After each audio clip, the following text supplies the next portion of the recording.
Bonsoir à toutes et à tous. Malgré les problèmes techniques, nous allons commencer à l'heure. C'est un exploit, un premier exploit de la soirée.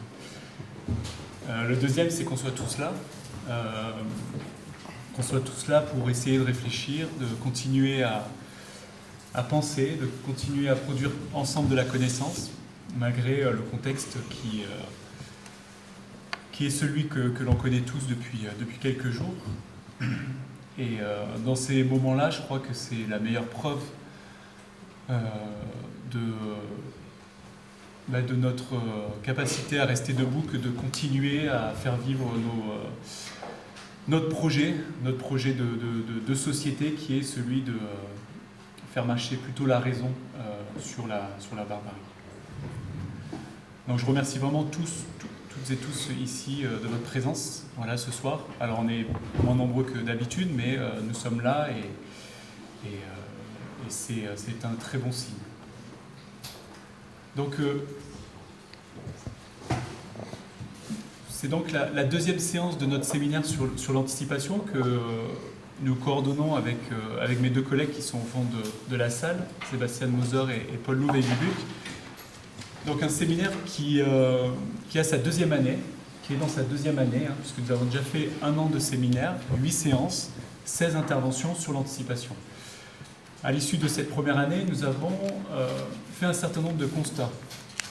Un séminaire de recherche, ça a pour but, ça a 2 buts principaux. Un séminaire de recherche, le premier but d'un séminaire de recherche, c'est d'élargir la perspective, de s'enrichir d'expertise, de savoirs qui viennent d'ailleurs, que l'on fait venir de notre champ à nous de recherche ici à l'espace éthique. Donc ça, c'est la première raison d'un séminaire. Et puis la deuxième, c'est de produire de la connaissance. Parce qu'un séminaire de recherche, ça produit, au fil des séances, au fil des interventions, de la connaissance, si l'on veut bien en analyser véritablement les détails de chacune de ces interventions que l'on a eues l'année dernière et leur cohérence ou leur incohérence globale. Et donc l'année dernière, nous avons fait un constat qui peut paraître tautologique, qui peut paraître banal, mais qui pour nous est très important, qui est une intuition qu'on avait eue au départ, au départ de cette idée de séminaire sur l'anticipation, qui est une intuition qui était formulée dans ces termes. Il nous semble qu'aujourd'hui, les aspirations à l'anticipation, les multiples aspirations à l'anticipation relèvent de conceptions de l'anticipation qui sont très différentes. Pour le dire plus simplement, nous constatons qu'il y a plusieurs conceptions de l'anticipation et que ces conceptions d'anticipation ne sont pas forcément compatibles entre elles et que chacune de ces conceptions sous-entend un certain nombre de choses. Parmi celles-ci, il y a notamment une certaine conception du futur, un certain rapport au futur. Et ça sera l'objet un petit peu de la séance de ce soir. C'est-à-dire que lorsque l'on anticipe, on sous-entend, on présuppose une certaine idée du futur, une certaine conception. L'idée de l'anticipation, c'est aussi, on sous-entend derrière ça un certain rapport au savoir. Selon que l'on anticipe d'une façon ou d'une autre, on n'a pas la même façon de concevoir les savoirs. Que l'on soit dans la prédiction et que l'on mobilise des savoirs plutôt de type probabiliste, ou que l'on soit plutôt dans la projection et que l'on mobilise des savoirs plutôt de type fictionnel ou des scénarios, on n'est pas dans le même rapport au savoir. Voilà. Donc, et puis on a un certain nombre comme ça de déterminants des conceptions d'anticipation que l'on a pu mettre en avant et que l'on est en train de publier. Avec les 2 collègues que j'ai cités précédemment. Et donc, nous essayons cette année, donc ça c'était le premier constat. Le premier constat, c'est qu'il y a plusieurs conceptions d'anticipation et que notre rôle de philosophe, de sociologue, d'historien, c'est de clarifier ça. Et puis, il y a un deuxième constat qui est très lié au premier, c'est qu'à partir du moment où vous avez plusieurs conceptions concurrentes de l'anticipation, qui sous-entendent plusieurs conceptions concurrentes du futur, qui sous-entendent plusieurs conceptions concurrentes des valeurs que l'on mobilise lorsque l'on anticipe. Alors, dans un cas comme ça, l'éthique devient une nécessité. une éthique de l'anticipation. C'est-à-dire l'éthique comme cet exercice de l'entendement qui nous permet de nous interroger sur les valeurs, les finalités, les conséquences et le contexte de nos actions. Nous pensons, c'est une hypothèse que l'on met au travail à l'occasion de ce séminaire cette année, nous pensons qu'il est nécessaire aujourd'hui de construire une éthique de l'anticipation, c'est-à-dire un exercice intellectuel qui nous permette d'identifier dans nos démarches d'anticipation quelles sont les valeurs que l'on mobilise, quelles sont les finalités, quelles sont les conséquences de notre anticipation lorsque l'on met en œuvre un diagnostic présymptomatique. Ce n'est pas sans conséquence sur les individus. Ce n'est pas sans valeur que l'on mobilise. Ce n'est pas sans finalité que l'on présuppose. Et donc tout ça, il faut le mettre à jour, le partager collectivement, démocratiquement. C'est ça le rôle de l'éthique. Voilà, donc 2 constats que l'on a fait à l'issue du séminaire année 1 et que nous mettons au travail cette année à l'occasion du séminaire Anticipation année 2. Donc pour cette séance, je crois que ça va être ubuesque. Pour cette séance, nous avons voulu mettre au travail la question du futur. Et sur la question du futur, il y a une discipline discipline, je ne sais pas si les 2 intervenants pourront nous dire si c'est une discipline d'ailleurs, qui s'appelle la prospective et que l'on n'avait pas encore mobilisée à l'occasion de notre séminaire et que ce soir nous mettons un peu à l'honneur avec ces 2 interventions pour à la fois savoir comment la prospective dans ses différentes conceptions aussi prend au sérieux le futur, de quelle façon, selon quels présupposés anthropologiques, voilà, on va essayer de questionner tout ça. Moi j'avais 3... c'est pas forcément des sujets que vous devez aborder, puisque vous avez le principe du séminaire, c'est que les intervenants sont autonomes dans la construction de leur intervention. Donc on a un peu discuté, mais vous êtes autonome et donc vous allez pouvoir développer votre pensée. Simplement, je voudrais dire 3 choses à propos de ce thème, qui est comment redonner une place au futur, qui est pour nous un enjeu à la fois anthropologique et éthique. Le premier thème, c'est lorsque l'on pose une telle question, comment redonner une place au futur, il s'agit de savoir sur quel mode, sur quel registre faut-il penser le futur. Et là, je m'appuierai sur une intervention qui a eu lieu l'année dernière, et notamment sur ce que la philosophe Anne-Françoise Schmitt a suggéré à l'occasion de son intervention. Elle nous a suggéré une distinction qui me semble importante entre le futur et l'avenir, premièrement. Selon cette philosophe,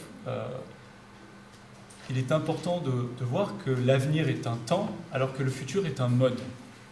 Je précise, l'avenir, pour elle, et pour des philosophes comme Jacques Derrida aussi, qui avait déjà un petit peu fait cette distinction, l'avenir s'installe dans un registre temporel où le passé, le présent et l'avenir se succèdent. L'avenir étant la continuité du présent, là où le futur, lui, casse, est une discontinuité par rapport à cette linéarité du temps passé, présent, à venir. Et donc, selon cette philosophe, il convient de bien comprendre, lorsque l'on parle de futur, de quoi il s'agit. Pour elle, le futur est un concept épais. Ce n'est pas simplement un concept à une dimension, et il est tout autant à la source, qu'à l'aboutissement. On a tendance à penser que le futur, c'est toujours l'aboutissement de quelque chose. L'aboutissement du passé, que l'on prolonge, l'aboutissement d'un présent qu'on surdétermine. Pourquoi le futur ne serait pas à la source finalement de notre façon d'agir, de notre façon de penser. Donc ça, je pense, c'est une chose que je suggère à nos 2 intervenants sur le futur. Dans le même ordre d'idée, sur la question sur quel mode penser le futur, faut-il penser le futur comme le présent plus quelque chose que l'on ajoute, la ville que l'on connaît aujourd'hui, plus des déterminants que l'on rajoute et que ce sera la ville du futur. Ça, c'est en philosophie ce que l'on appelle la surdétermination. Ou, autre façon de penser le futur par sous-détermination. quelle serait la ville du futur si on lui enlève une de ses caractéristiques fondamentales qui nous pensent indispensables au présent? Qu'est-ce que serait la ville sans voiture? Peut-on s'autoriser à penser ça et voir ce que ça donne? Alors qu'aujourd'hui, il est tout à fait inimaginable de penser une ville sans voiture. Et donc, ce que l'on fait, c'est qu'on pense la ville avec voiture, plus on améliore, on met des vélos, plus on essaye de faire des voitures moins polluantes, plus des déterminants de ce type-là. Donc la sous-détermination, qui est en philosophie quelque chose qui est très utilisé, en mathématiques aussi, en épistémologie également, peut être aussi un registre pour penser le futur, la sous-détermination, enlevant un paramètre essentiel du présent et voyons ce que ça donne. Deuxième thème que je suggère de réflexion, et sans aucune prescription, quel rapport au temps doit-on suggérer, doit-on mobiliser lorsque l'on pense le futur? Et là, je m'appuie sur l'intervention de Bernadette Bensos-Vincent à l'occasion des journées sur l'anticipation que nous avons organisées en juin dernier, selon laquelle nous étions pris, ça revient à la première remarque, nous étions pris quand même dans notre façon de penser le temps et a fortiori de penser le futur, dans une vision du temps qui relève de ce qu'elle appelle une vision unidirectionnelle du temps, ce que l'on appelle la flèche du temps. C'est-à-dire qu'il y aurait comme ça une flèche du temps. Nous allons vers quelque chose, nous allons vers quelque part. Nous venons de quelque part et nous allons vers quelque part. Cette flèche du temps, selon elle, et j'allais dire, je la rejoins en partie là-dessus, nous emprisonne, nous enferme. Selon Bernadette Bensos-Vincent, ce qu'il faut, c'est se défaire de cette flèche unidirectionnelle et penser la multiplicité des temporalités. La multiplicité des temporalités, c'est-à-dire cette polychronie, un terme qu'elle utilise, j'utilise plutôt le terme moi de chronodiversité, c'est-à-dire cette temporalité propre à chaque objet technique, propre à chaque individu, propre à chaque situation, et qui résiste à la flèche du temps. Voilà. Donc ça, c'est un deuxième thème qui me semble important, qui peut vous paraître un peu abstrait, mais je suis sûr que nos deux intervenants, par leur qualité, seront tout à fait s'en saisir et les illustrer. Troisième chose, la question de la responsabilité. On ne peut pas évacuer le thème de la responsabilité lorsque l'on parle de connaissance sur l'avenir ou d'attention au futur. Dans toutes les pratiques de diagnostic, toutes les pratiques de pronostic, tous les scénarios, toutes les planifications, ce sont des termes très différents, est engagée notre responsabilité. Et je crois qu'il faut en prendre la mesure. Il faut prendre la mesure de la responsabilité qu'ont les personnes qui prédisent, la responsabilité qu'ont les personnes qui se permettent de prédire ou de faire des pronostics. Et que cette responsabilité, ce ne soit pas une responsabilité juridique forcément, une responsabilité morale non plus, mais je crois que l'enjeu, et je l'ai développé par ailleurs à l'occasion d'une autre intervention, c'est de penser une responsabilité sociale, une responsabilité collective à propos des savoirs d'anticipation. Je pense que nous sommes tous engagés, nous sommes tous responsables sur les savoirs d'anticipation qui sont créés, et donc il faut essayer de créer les conditions de cette responsabilité collective. Pour que, effectivement, l'avenir ou le futur, si l'on veut bien faire cette distinction, reste ouvert, soit un champ de possibles infini, et ne soit pas simplement le scénario décidé à l'avance, comme ça peut être une tentation parfois, ou ne soit pas quelque chose de l'ordre de la prophétie autorisatrice. La prophétie autorisatrice, c'est cet énoncé qui, lorsque l'on énonce, par la force de cet énoncé, on y croit tellement que les comportements se modifient de telle sorte que la prophétie se réalise. Je crois qu'il faut essayer de